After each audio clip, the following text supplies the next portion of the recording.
Assalamualaikum warahmatullahi wabarakatuh.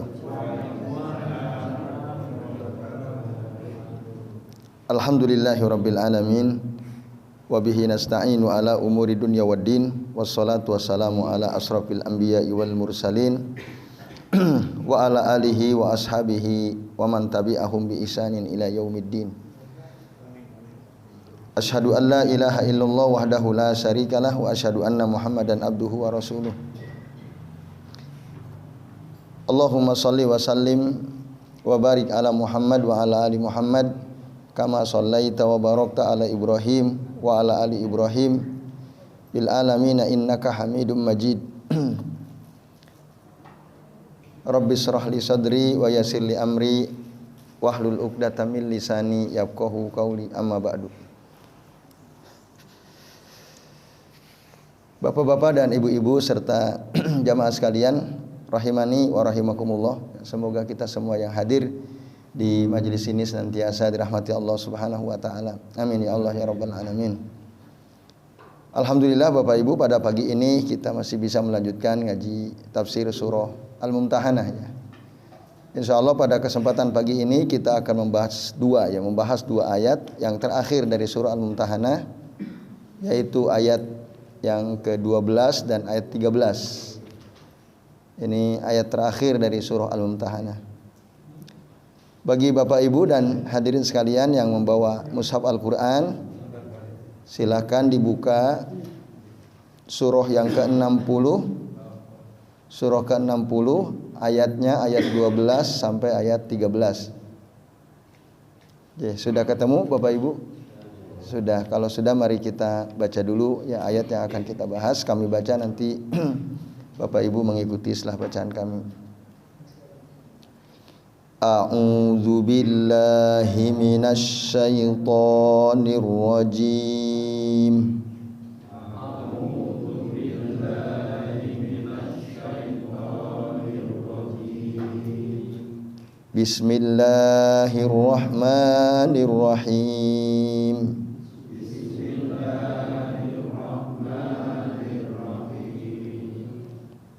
Ya ayyuhan nabiyyu idza ja'akal mu'minat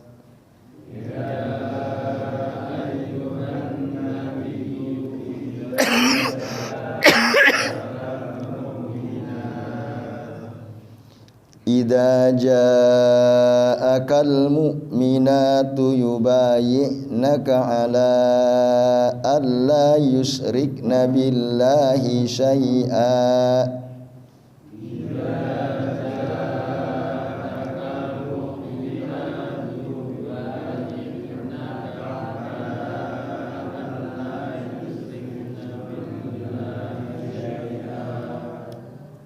wala yasriqna wala yaznina wala yaqtulna auladahun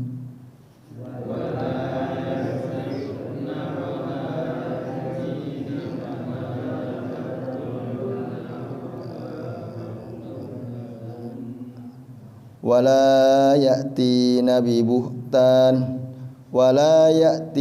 bi buhtanin yaktarinahu baina aydihinna wa arjulihin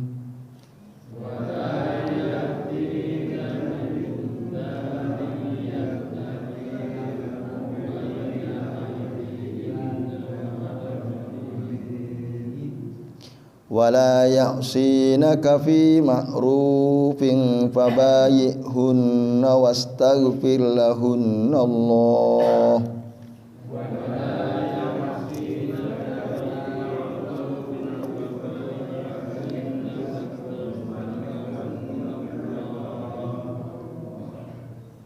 Innallaha ghafurur rahim.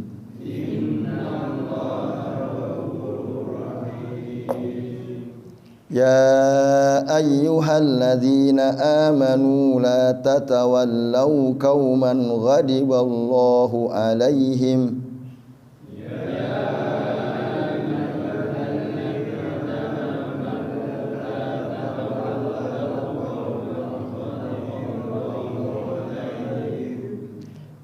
qad ya'isu minal akhirati kama ya'isal kuffaru min ashabil kubur.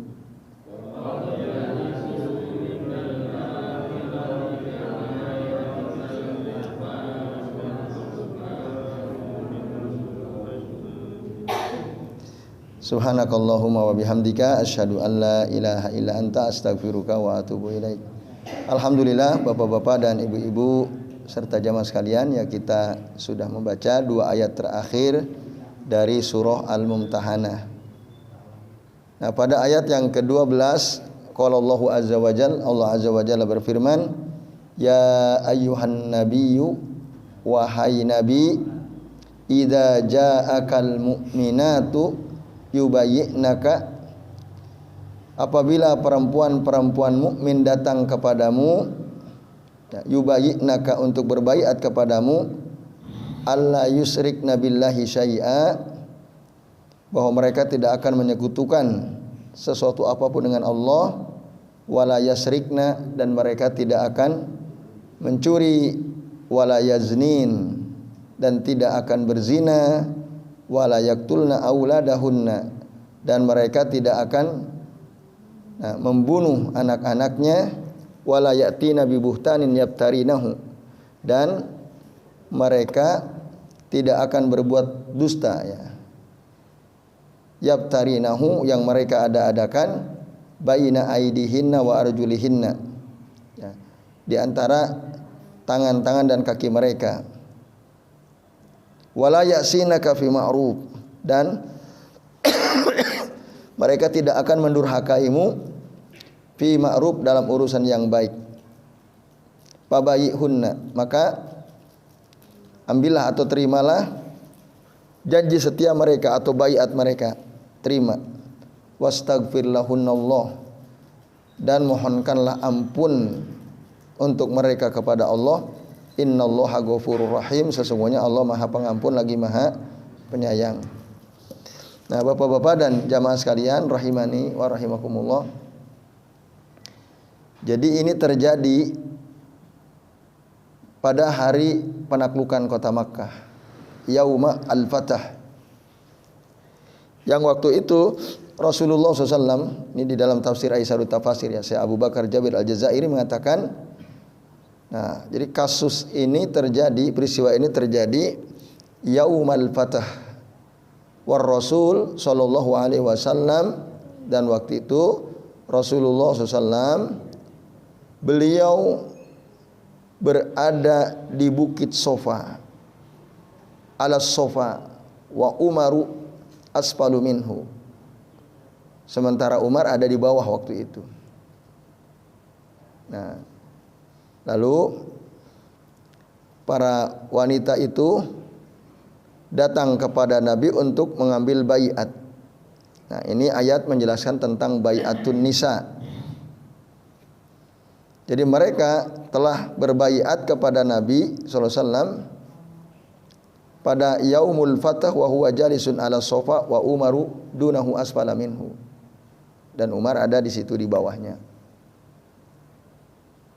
Nah, saat itu Rasul pun membaiat mereka, dan mereka para wanita itu meminta, talaba ilaihi ayyamudda yadahu, meminta supaya Rasul menjulurkan tangannya untuk sebagaimana berbaiat kepada kaum laki-laki, yaitu dengan musafahah, salaman. Tapi Rasul mengatakan, inni la usafihun nisa. Nah, aku tidak menyalami kaum wanita. Jadi Rasul membaiat, ya, para wanita itu tidak dengan disalami, beda dengan kaum laki-laki. Nah, kalau laki-laki disalami, salaman musafahah. Nah, jadi Bapak Ibu dan Saudara sekalian,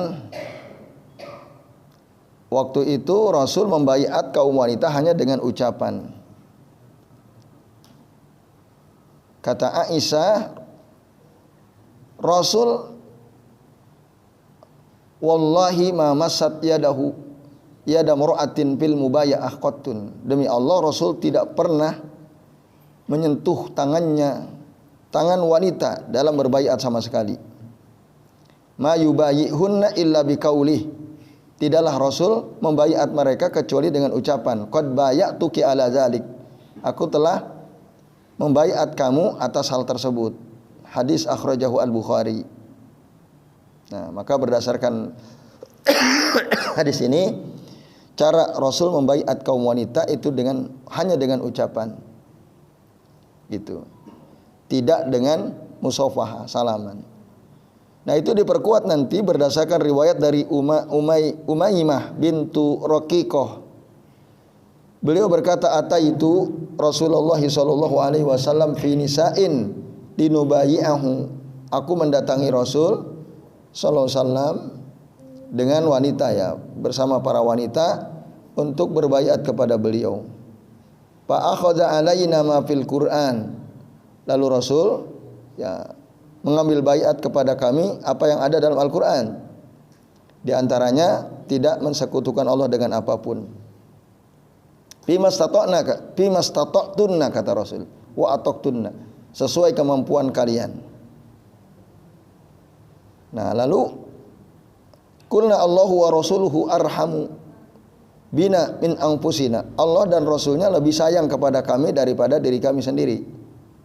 Lalu kami berkata, ya Rasulullah, alla tusafihana, ya Rasulullah, tidakkah engkau menyalami kami? Qal, kata Nabi, inni la usafihun nisa, sesungguhnya aku tidak menyalami wanita. Innama qauli limra'atin wahidatin qauli limi'ati mra'atin, sesungguhnya ucapanku untuk seorang perempuan sama dengan ucapanku untuk 100 orang perempuan. Nah, ini dalam hadis riwayat Al-Imam At-Tirmidzi wan Nasa'i wa Ibnu Majah dari Sufyan bin Uyainah juga, ya. Nah, ini beberapa riwayat yang menjelaskan bahwa membaiat wanita itu tidak dengan disalami. Nah, ini Bapak Ibu dan Ibu sekalian. Nah, apa saja isi baiat itu disebutkan di dalam ayat ini? Ya, ada berapa? Satu, supaya mereka tidak mensekutukan Allah dengan apapun. Yang kedua, supaya mereka tidak mencuri.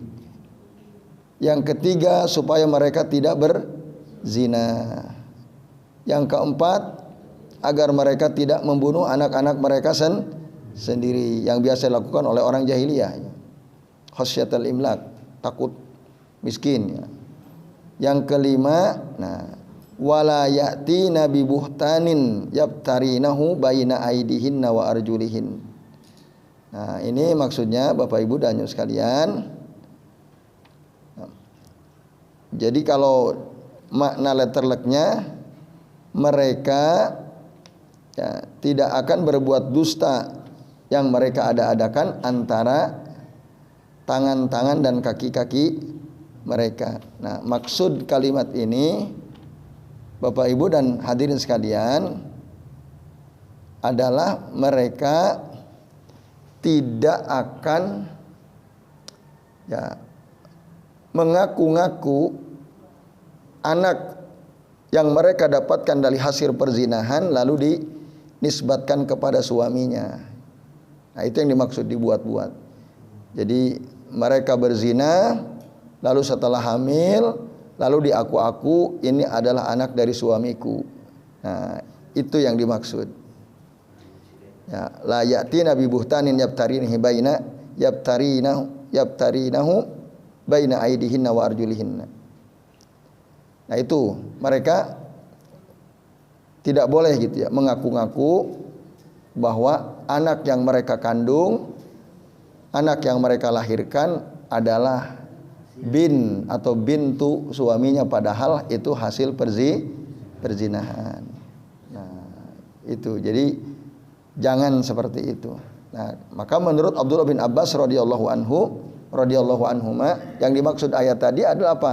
Yakni la yulhiqna bi azwajihinna, ya, ghairu auladihim, yaitu tidak menyusulkan, ya, kepada suami-suami mereka yang bukan anak-anak mereka.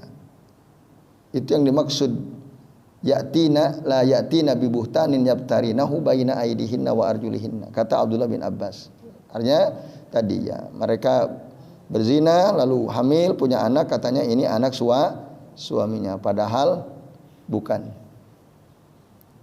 Nah, maka ada ancaman dari Nabi sallallahu alaihi wasallam sebagaimana disebutkan dalam hadis riwayat Abu Hurairah radhiyallahu anhu. Kata Nabi apa? Qala Nabi sallallahu alaihi wasallam, ayyuma mura'atin adkhalat ala qaumin man laisa minhum, siapa saja wanita yang memasukkan kepada suatu kaum, ya, siapa saja wanita yang memasukkan, yang dimaksud memasukkan di sini anak dimasukkan kepada nasab suatu kaum, man laisa minhum, padahal si anak itu bukan dari kaum tersebut, falaisat minallahi fi syai'. Nah, falaisat minallahi fi syai'. Nah, maka mereka wanita tersebut tidak dianggap oleh Allah Subhanahu wa taala, wala yudkhilahallahul jannah, dan Allah tidak akan memasukkan dia ke dalam surga. Ini ancaman. Jadi kalau wanita memasukkan anak nasabnya kepada suatu kaum padahal anak itu bukan nasab dari kaum tersebut, nah maka orang tersebut si wanita ini tidak akan Allah masukkan ke dalam surga. Sebaliknya, wa ayyuma rajulin jahada waladahu, dan siapa saja kaum laki-laki atau laki-laki yang mengingkari anaknya, wa huwa yanzuru ilaihi ihtajaballahu minhu wa fadhahahu ala ru'usi al-awwalin wal akhirin, dan dia melihat kepadanya, maka Allah akan menutup diri darinya. Allah akan ihtajaballahu minhu, Allah akan menutup dirinya, dan Allah akan menghinakannya di hadapan ya ala ru'usil awwalina wal akhirin, di hadapan makhluk hamba-hambanya dari generasi pertama sampai generasi terakhir. Nah, ini ancaman kalau ada bapak tidak mengakui anaknya. Gimana mungkin misalnya dia sebenarnya sudah menggauli istrinya, lalu dia menuduh istrinya berzina dengan orang lain, padahal itu adalah anaknya sendiri. Nah, dia bilang saya tidak mau, ini bukan anak saya. Nah, itu nanti akan dihinakan oleh Allah Ta'ala di hadapan orang-orangnya dari generasi awal sampai terakhir, dan Allah akan menutup diri darinya. Nah, ini Bapak Ibu dan hadirin sekalian, ya, makna tadi wala ya'tina bi buhtanin yabtarinahu baina aidihinna wa arjulihinna, dan ada tambahan tadi tentang ancaman bagi laki-laki yang mengingkari anaknya. Kemudian wala ya'sina ka fi ma'ruf,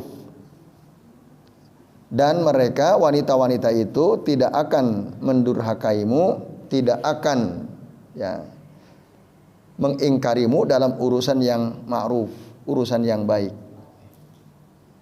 Nah, ini artinya semua kebaikan yang diperintahkan oleh Nabi SAW, mereka tidak akan mengingkarinya. Ya. Mereka akan melakukan apa yang baik-baik dan tidak akan mengingkari Nabi SAW. Nah, maka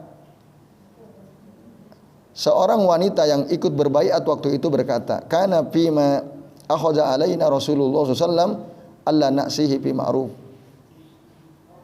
Nah, apa yang diambil dari kami oleh Rasul ya SAW dulu waktu dibaiat, alla na'sihi, bahwa kami tidak boleh mendurhakai beliau fi ma'ruf, dalam perkara yang ma'ruf, alla nahmasa wajhan, dan agar kami tidak mencakar-cakar wajah kami, wala nunsira sa'ran, dan tidak mengacak-ngacak rambut, wala nasukka jaiban, dan tidak menyobek-nyobek baju gitu ya. Yaitu ketika mereka ya ditinggal mati oleh orang yang disayangi. Niyahah ini maksudnya. Nah, agar mereka juga tidak melakukan niyahah atau ratapan. Nah, ini tambahan sekalian.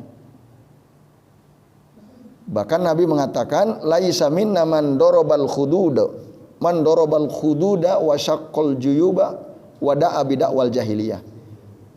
Bukanlah termasuk orang yang mengikuti sunnah kami dia yang memukul-mukul pipi, menyobek baju dan berdoa dengan doa-doa jahiliyah.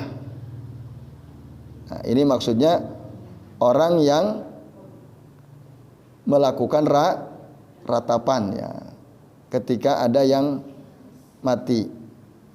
Nah, ini jangan dilakukan karena biasanya kaum wanita waktu itu kalau ada yang mati dari orang yang dia sayangi, dia akan melakukan ratapan.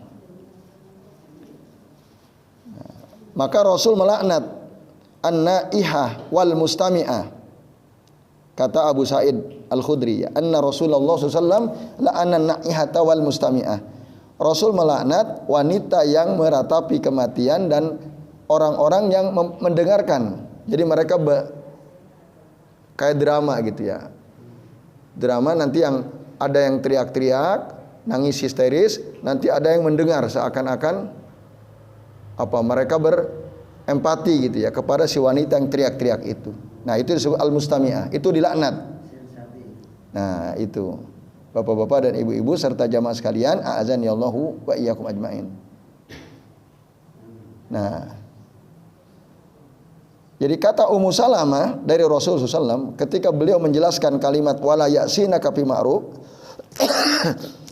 dan mereka tidak mendurhakaimu dalam kebaikan,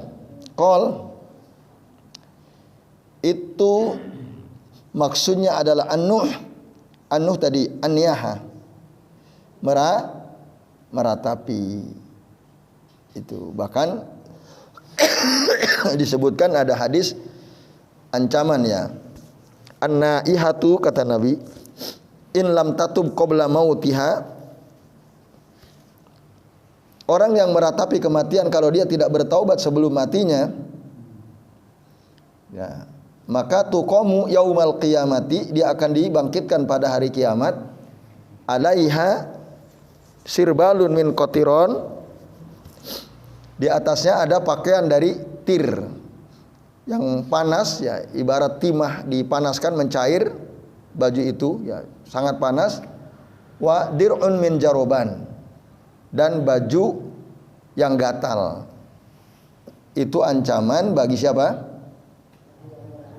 Orang yang meratapi kematian. Nah, itu. Kalau dia tidak taubat maka itu hukumannya. Jadi ini Bapak Ibu dan jamaah sekalian. Nah, meratapi itu dulu dengan cara memukul-mukul pipi, menyobek-nyobek baju, mengacak-ngacak rambut, teriak histeris, dan mengucapkan kata-kata seperti kata-kata orang jahiliyah. Nah, itu. Nah, maka di antara kebiasaan orang jahiliyah yang masih dilakukan oleh umatku, kata Nabi, adalah wan niyahatu alal mayyiti, meratapi kematian si mayit. Nah, itu masih dilakukan oleh umatku. Padahal itu adalah kebiasaan jahiliyah. Jadi arbaun fi ummati min amril jahiliyati la yatrukunahunna. Ada 4 perkara dari umatku dan ini adalah perkara jahiliyah yang mereka tidak tinggalkan. La yatrukunahun. Nah, salah satunya adalah an-niyahatu alal mayyiti, meratapi kematian si mayit. Jadi ini Bapak Ibu dan hadirin sekalian. Nah, sering juga kami sampaikan bahwa ada bentuk niyahah yang sebenarnya dilakukan oleh banyak orang tetapi mereka tidak sadar kalau itu juga merupakan ratapan. Ya, hukum asal meratapi itu tadi haram ya jelas, dan bentuknya tadi sudah kami terangkan. Tetapi ada bentuk ratapan yang lain Bapak Ibu. Yang ini orang tidak sadar gitu. Padahal itu merupakan ratapan. Apa itu? Nah, berdasarkan hadis dari Jarir bin Abdullah radhiyallahu anhu, beliau mengatakan, kunna na'uddu al-ijtima'a fi baiti ahlil mayyit ba'da dafnihi wa sun'ata ta'aminan niyaha.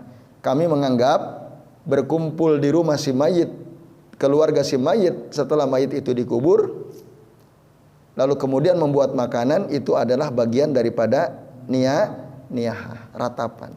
Itu kata sahabat Jarir bin Abdullah radhiyallahu anhu. Nah, tapi orang banyak yang nggak sadar kalau itu sebenarnya juga bagian daripada ratapan. Itu dalam bentuk yang lain, sebagaimana keterangan dari sahabat Jarir bin Abdullah. Nah, maka kayak tahlilan itu Bapak Ibu, termasuk nyatus, nyewu.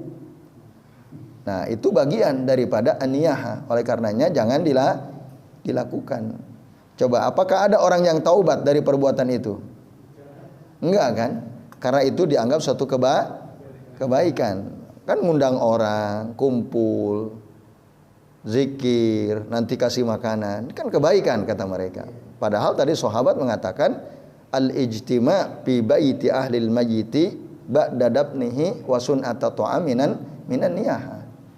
Nah, tapi orang enggak ngerasa, ancamannya ngeri tadi.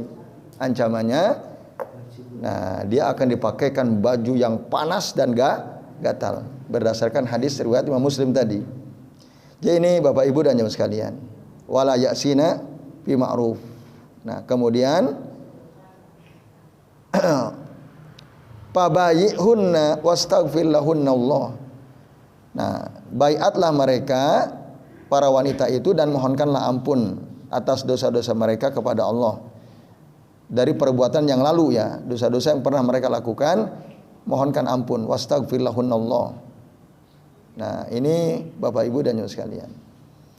Dan lalu Allah katakan innallaha ghafurur rahim, sesungguhnya Allah itu Maha Pengampun lagi Maha Penyayang. Bagi siapa? Bagi orang yang taubat. Innallaha ghafurul liman tab min ibadihi rahimun bihim. Allah mengampuni ya orang yang taubat kepadanya dari hamba-hambanya, wa rahimun bihim, dan Allah itu menyayangi mereka. Jadi kalau ada di antara kita pernah melakukan dosa, termasuk tadi niyaha yang kita anggap itu kebaikan, nah segeralah bertaubat kepada Allah, maka Allah akan ampuni dan Allah itu menyayangi kita ya. Innallaha ghafurur rahim. Kemudian ayat terakhir Bapak sekalian, ya ayyuhalladzina amanu, wahai orang-orang yang beriman, la tatawallau qauman ghadiballahu alaihim. Janganlah kalian ya, tatawallau ya, menjadikan orang-orang suatu kaum yang dimurkai oleh Allah Ta'ala sebagai penolongmu. Tatawallau itu minta tolong ya. Jadi janganlah kalian meminta tolong kepada suatu kaum yang mereka itu dimurkai Allah. Ghadiballahu alaihim. Nah itu Bapak sekalian, azani Allahu wa iyyakum ajmain. Nah, siapa yang dimaksud kaum yang dimurkai oleh Allah Subhanahu wa taala? Nah, atau kalau dalam tafsir Al-Muyassar, wahai orang-orang beriman, ya ayyuhalladzina amanu, beriman kepada siapa? Billahi wa rasulihi, kepada Allah dan Rasulnya. La tatawallau qauman ghadiballahu alaihim. Nah, dalam tafsir Al-Muyassar, la tattahidul ladzina ghadiballahu alaihim likufrihim asdiqaa wa akhillah. Janganlah kalian menjadikan orang-orang yang dimurkai oleh Allah karena kekufuran mereka sebagai teman dekat, teman setia. Asdiqa dari kata sadiq, asdiqa. Akhillah dari kata khalil. Khalil itu teman akrab. Jangan jadikan mereka. Kenapa? Nah, qad ya'isu minal akhirah, karena mereka itu telah putus asa dari mendapatkan pahala di akhirat. Nah, qad ya'isu minal akhirah itu kalau dalam keterangan tafsir Al-Muyassar, nah maksudnya qad ya'isu min sawabillahi ta'ala fil akhirah. Mereka telah putus asa dari mendapatkan pahala dari Allah di negeri akhirat. Itu maksudnya. Orang-orang Yahudi ini maksudnya. Jadi orang-orang Yahudi itu mereka jangan dijadikan sebagai teman dekat. Jadi ghadiballahu alaihim itu al-yahud sebagaimana disebutkan dalam surah Al-Fatihah juga. Ghairil maghdubi alaihim waladhdallin. Nah, itu Nasrani. Nah, alasannya tadi karena mereka itu telah putus asa dari mendapatkan pahala dari Allah di negeri akhirat. Kama ya'isal kufaru, sebagaimana orang-orang kafir telah putus asa min ashabil kubur. Nah, orang-orang kafir min ashabil kubur maksudnya yang telah berada dalam kuburan. Orang kafir yang sudah berada di kuburan juga mereka putus asa dari mendapatkan pahala dari Allah Subhanahu wa ta'ala. Nah, dalam tafsir Ibnu Katsir Bapak Ibu, makna kama ya'isal kufaru min ashabil kubur itu ada dua ya, kaulani. Yang pertama maksudnya kama ya'isal kufarul ahya'u min qarabatihim alladzina fil kubur an yajtami'u bihim ba'da dzalika li'annahum la yaqiduna ba'san wala nusura. Sebagaimana orang-orang kafir berputus asa, orang kafir yang masih hidup maksudnya, al-kufar al-ahya tadi, berputus asa dari kerabat mereka yang sudah ada di kuburan. Berputus asa dari kerabat mereka yang sudah ada di kuburan untuk berkumpul dengan mereka. Karena mereka tidak meyakini adanya hari kebangkitan. Gitu. Maka putuslah harapan mereka. Pakod ingkoto aroja'uhum minhum bima ya'taqidunahu. Mereka sudah putus harapannya ya untuk bertemu kerabatnya disebabkan karena apa yang mereka yakini. Kalau udah mati ya udah selesai, tidak mungkin bertemu lagi. Nah, itu makna yang pertama. Katanya ini berdasarkan keterangan dari Abdullah bin Abbas radhiyallahu anhuma. Nah, jadi qad ya'isal ahya'u minal ladzina kafaru an yarji'u ilaihim aw yab'asahumullahu azza wajal. Gitu. Jadi orang-orang kafir yang masih hidup mereka putus asa untuk bisa kembali bersama keluarganya atau dibangkitkan oleh Allah azza wajalla. Nah, itu. Kemudian yang kedua yang dimaksud qad ya'isal ladzi kama ya'isal kufaru min ashabil kubur adalah maknahu kama ya'isal kufarul ladzina hum fil kubur min kulli khair. Nah, ini makna inilah yang diambil di Quran terjemah ya. Makna kedua. Sebagaimana orang-orang kafir yang ada di kuburan putus asa. Putus asa dari apa? Min kulli khair, dari seluruh kebaikan. Itu. Jadi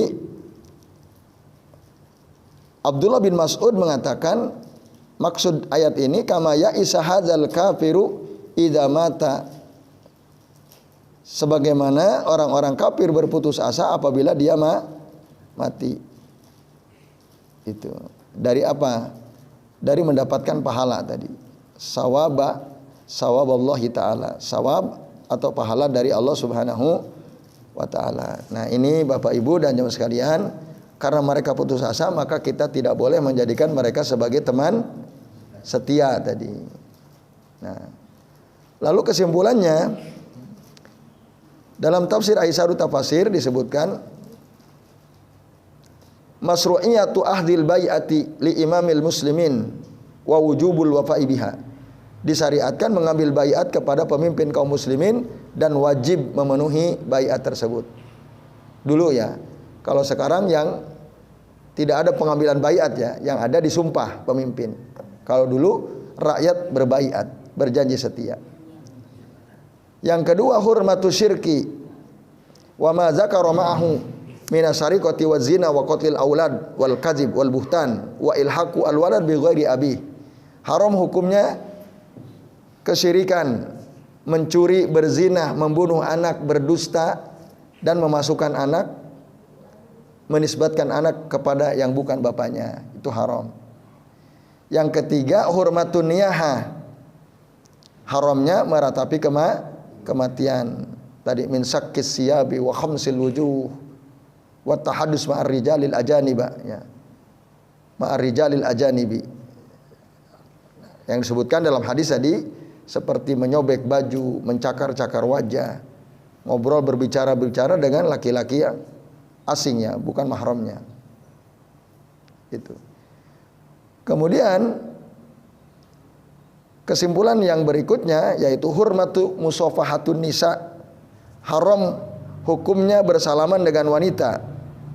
Karena Nabi mengatakan dalam membaiat mereka, inni la usafihu an-nisa, aku tidak menyalami wanita. Apalagi ada hadis dari Nabi, beliau mengatakan apa? Bi ayyut ana ra'su ahadikum bi mikhyatin min hadidin khairun lahu min an yamusa imra'atan la tahilu lahu. Ditusuk ya kepala salah seorang di antara kalian, bi ayyut ana ra'su ahadikum.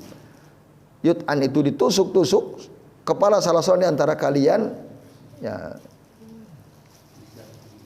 dengan apa? Jarum dari besi, bimikhyatin min hadid, jarum dari besi, tusuk-tusuk itu.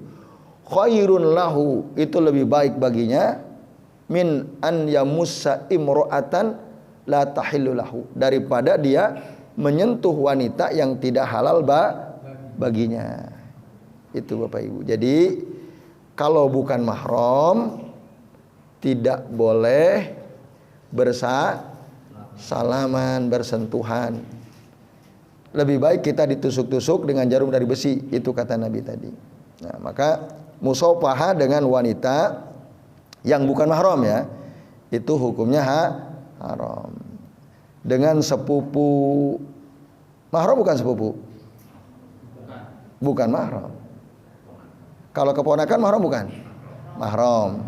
Sama adik, kakak mahram, bibi mahram. Tapi kalau sepupu bukan mahram. Kalau ini guru mahram, bukan guru. Bukan, berarti salaman. Gurunya perempuan, muridnya laki-laki, atau sebaliknya gurunya laki-laki, muridnya perempuan, boleh nggak? Nggak boleh. Banyak tuh kiai-kiai kan, orang-orang itu ya salaman dicium tangannya, yang nyalamin ibu-ibu. Nah itu Bapak Ibu diancam tuh. Itu nggak boleh, haram. Rasul saja mengatakan apa? Inni la usafihu an nisa. Sungguh aku tidak menyalami wanita. Dan yang terakhir, hurmatu muwalatil yahudi bin nusrati wal mahabbah. Haram hukumnya berteman setia dengan orang Yahudi dan yang sejenis dengan mereka dengan memberikan apa? Pertolongan atau dengan menunjukkan rasa cinta kepada mereka. Itu hukumnya haram. Tapi kalau berbuat baik boleh nggak? Boleh ya, berbuat baik selama mereka tidak memerangi kita boleh. Tapi menunjukkan apa? Cinta, menunjukkan kita nolong mereka, nah, berteman setia dengan mereka, itu tidak boleh ya. Jadi saya kira ini Bapak Ibu dan jamaah sekalian, apa yang bisa kita bahas pada kesempatan pagi ini.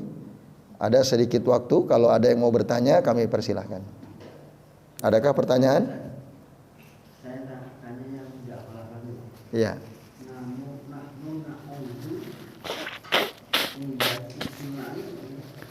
Nahnu na'uddu al-ijtima'a Nahnu na'uddul ijtima'a fi baiti ahlil mayyiti wa sun'atat ta'ami minan niyaha. Kami menganggap al-ijtima' berkumpul fi baiti ahlil mayyiti di rumah keluarga si mayit ba'da dafnihi setelah dia dikubur, wa sun'atat ta'ami dan membuat makanan ya untuk orang-orang kumpul itu minan niyaha, termasuk bagian daripada ratapan. Iya. Berarti nggak ada masalah. Waktu takziah tuh kan, takziah kita disediakan roti, makanan, itu nggak masalah. Yang dianggap niyaha itu sesudah dikubur kok malah kumpul lagi gitu. Jadi itu Pak Nasir. Nah, cukup Bapak Ibu? Ya, alhamdulillah. Baik, ini akhir surah Al-Mumtahanah ya. Insyaallah nanti kita akan memasuki di pekan yang akan datang surah As-Saff. Baik Bapak Ibu dan jamaah sekalian, mari kita akhiri kajian kita pagi ini dengan doa kafaratul majlis. Subhanakallahumma wa bihamdika asyhadu an la ilaha illa anta astaghfiruka wa atubu ilaik. Wa sallallahu ala Muhammadin wa ala alihi wa sahbihi wa baraka wa sallama alaihi ajmain. Billahi taufiq wal hidayah. Wassalamu alaikum warahmatullahi wabarakatuh.